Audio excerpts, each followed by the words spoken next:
Hi, I am Chataya Yosuwan.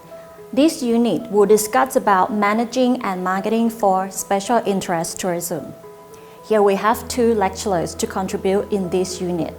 Start with Sarutanan, who will cover the topics of marketing for special interest tourism, followed by Dr. Bird, who will cover about managing special interest tourism. Okay, hello.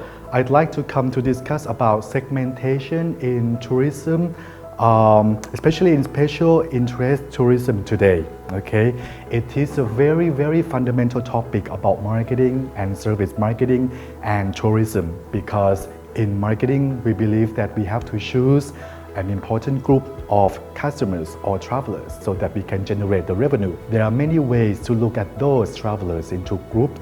In the past, we like to think that the background of the travelers or the consumer is the most important factors which can dictate their behavior and their attitude. We can think about something like age or their genders or their income level, educational level, or where they live, their geography or their occupation, what do they do for a living. Before, we try to think that these factors are the most important. They are all very important indeed. These factors, background factors, also shape our behavior, our fantasy, our greed, let's say, okay? And it shapes our behavior towards what we decide, what to like and what not to like, what is beautiful and what is not beautiful, what is exciting. But marketers have researched and can find the new pattern of the consumers, because the behavior becomes more and more complex, sometimes regardless of their age, regardless of their gender, regardless of their occupation. We have a new segment of the consumer, like people who are benefit-sought travelers, for example. Who are they? They are just like people who like to collect the points, okay, who enjoy very much with the rewarding programs, or people who want to stay with the same brand loyalty for a long time because they think they can gain more benefit when they accumulate the points or the mile, and they can upgrade or they can redeem the rewards. Sometimes the rewards are even more important than the product or the service themselves. So people buy something because they want to see what they get in the future. The reward is very exciting. So marketers want to create more and more exciting, more interesting and more relevant rewards towards those travelers. That's one thing. Or the frequency of the consumers, or where do they buy. Sometimes people avoiding to shop without the sales, so they're looking for the mid-year sales and the sales at the end of the year, like Christmas or Boxing Days, something like that. So people shop differently, people think differently, people travel differently, and sometimes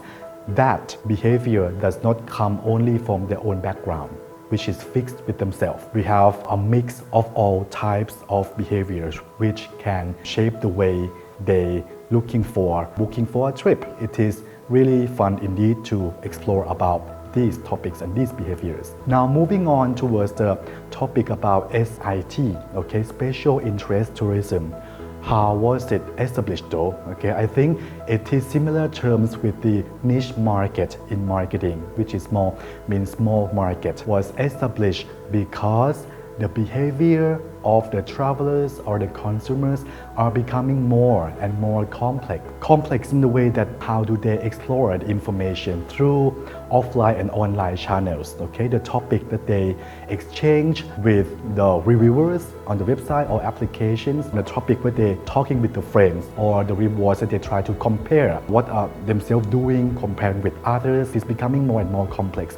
More choices, more products, and more serviceless, let's say. So everything is more complex. And then people try to find new goal to travel. Sometimes they look very deep down into themselves and they try to find the new way or to answer the question how and why do I travel? Why do I want to go to those places? So psychological factors shape more niche market into the tourism. You can see a wide range of activities such as exhibition, rally, extreme sports, or going to medical treatment, something like Ayurveda, or something like whiskey trail. Some people want to do meditation because of their stress. They want to go somewhere to be away from the Wi-Fi or the data of their mobile phone to sit and meditate, to understand themselves deeply, to understand the world even deeper. And there can be more type of accommodations. So, for example, like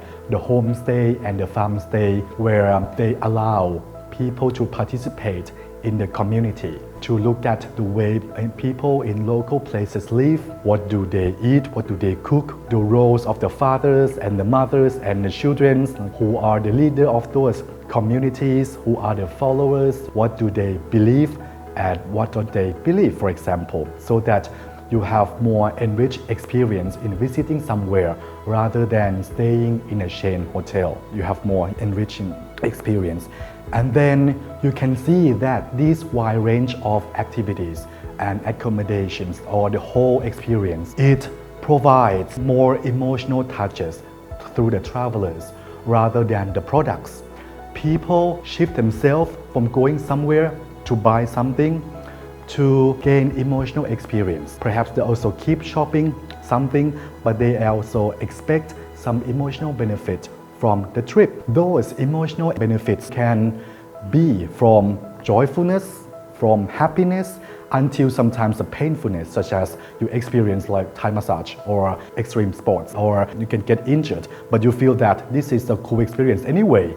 I want to be mildly injured so that you can feel that it is exciting, perhaps in diving, in horse riding and rally. Some people aim to have educational purposes when visiting somewhere. They want to learn something deeply. Okay, they want to learn something about themselves. They want to learn about the process of the destinations. Sometimes they know already the subject that they are booking those courses, but they want to find a new way of teaching and learning, and the way that people in those communities and also international community participate with that topic. Perhaps there are some more ways that they can exchange ideas or different types of workshops. So these type of educational proposals in SIT allows them to enrich themselves with intellectual and emotional learning. And some people like to see aesthetic aspects of culture, of architect, of foods. Okay, they want to see something beautiful, and sometimes in a very different way with the definition of beauty from their hometown or home country. Okay, they want to see something which is creative, something which is newly defined. Okay, it can be arts, it can be foods, it can be new design of something. So that is another part. And also the high-tech geeks, they're looking for new innovation. If they are very interested in technology, they can visit like Technology Expo, or they don't have to. Okay, they're just looking for the new innovation where they can book their own trip, where they can compare, where they can check in, or where they can bargain the prices of the accommodations or tickets or every tour prices more efficiently. Okay, the new way that they can expose themselves and their photos and their video clips to the world.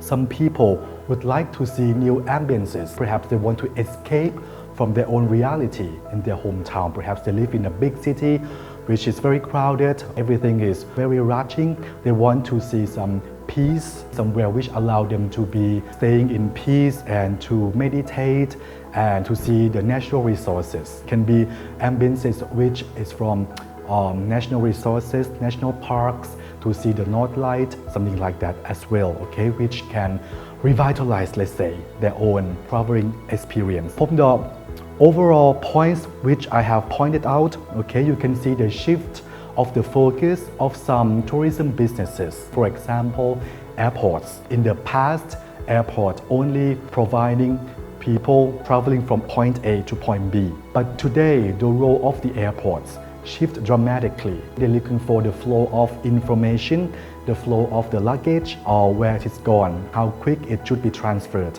and also the tracking system, okay, through the final destinations and to the track back when the errors occur. The airport also provide ultimate experiences about dining, about hotel, about services like spa, okay, or even the fun park for kids, or even the park animals, something like fishes and birds. It can look like miniature type of the zoo, okay, so that it does not define themselves as only the airport, but also somewhere to give a very enriched experience for the travelers. Some travelers do not want to leave some airports, okay, because it is very, very impressive to stay there.